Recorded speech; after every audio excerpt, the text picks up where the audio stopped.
কোন স্বামী যদি মহিলাকে স্ত্রীকে বলে আমার বিনা অনুমতিতে জীবনও বাপের বাড়ি যাইতে পারবা না, তাহলে ওই মহিলার বাপ যদি মারা যায়, স্বামীর কাছে অনুমতি নেওয়ার সুযোগ পাচ্ছে না, স্বামী অনুমতি দেয় নেই, বাপ মরে গেলে ওই মহিলা বাপরে দেখতে যেতে পারবে না, মাকে দেখতে যেতে পারবে না, কেউরে দেখতে যেতে পারবে না যদি স্বামী অনুমতি না দেয়। আর আমাদের দেশে মহিলারা স্বামী মরা বাপ মরা 13 খাদার বিলির ওই ভাষে একজন মরছে, বিল সিরিয়ে সেই উলাকান্দির মিটিকে মতো লেয়াজ উঁচু ওই যে বুড়ার মতো দৌড়তি তালে দলে দলে কিছু হয় না। ওই বাড়ি যে কান্দিছে সেই বাড়ির সবাই কান্দে, উনিও সাথে সাথে কান্দিছে। তুই কান্দো কয় সবাই কান্দিছে সেই তালে তালে কান্দিছে, তাল ঠিক রাখে।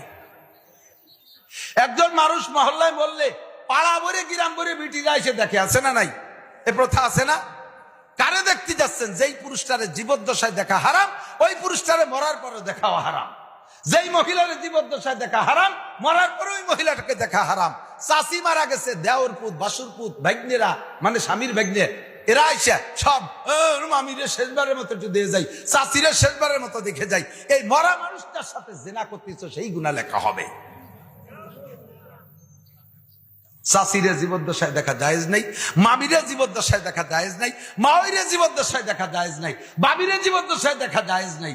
এই সমস্ত প্রতিবেশীদেরকে যাদের জীবদ্দশায় দেখা জায়েজ নাই, তাদেরকে মরার পরও দেখা জায়েজ নেই।